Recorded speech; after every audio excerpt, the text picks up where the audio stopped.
we had Andrew on this podcast, one of your friends, very close friends. You've done a lot of work with him. Andrew's great. And he said that he doesn't find books to be useful at all. What's your take on books? So they may not be useful for him, right? But they may be useful for other people.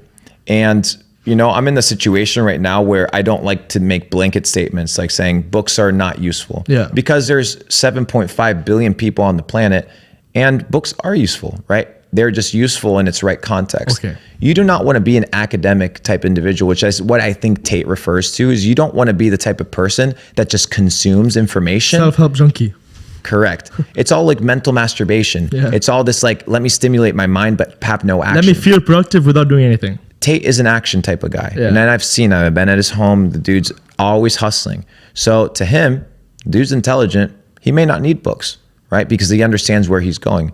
For me, on the other hand, is I understood a certain principle of the nature of books. Can I share it with you? Sure.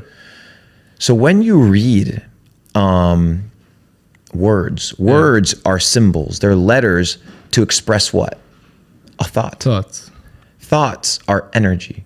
So what you're doing when you're reading a book is you are extracting the thought and the energy of the author while reading that book. So the question is, what type of energy and thoughts am I trying to extract? Why is this person writing this? I would be a fool with all the wisdom that's out there to not consume it. I'd be a fool. Now, it may not be applicable to other individuals, but it's highly applicable for me because of kind of how I move, right? So right now, my big thing, right, where I play most of my cards is private equity. Yeah.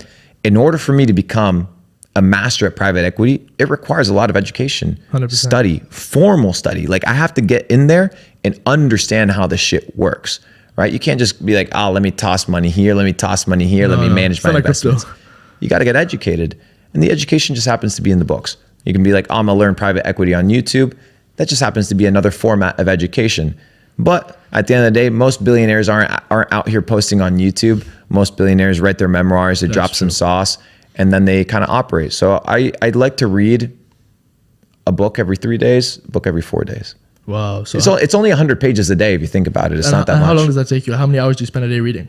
It's 100 pages a day. So if you think about 100 pages, you read a page every minute, spend 2 hours. 2 hours, yeah. And it's crazy because Warren Buffett talks about this a lot. Like you see, like people want to be successful. Look at the life of Warren Buffett. He spends like, a couple hours a day, I think, reading.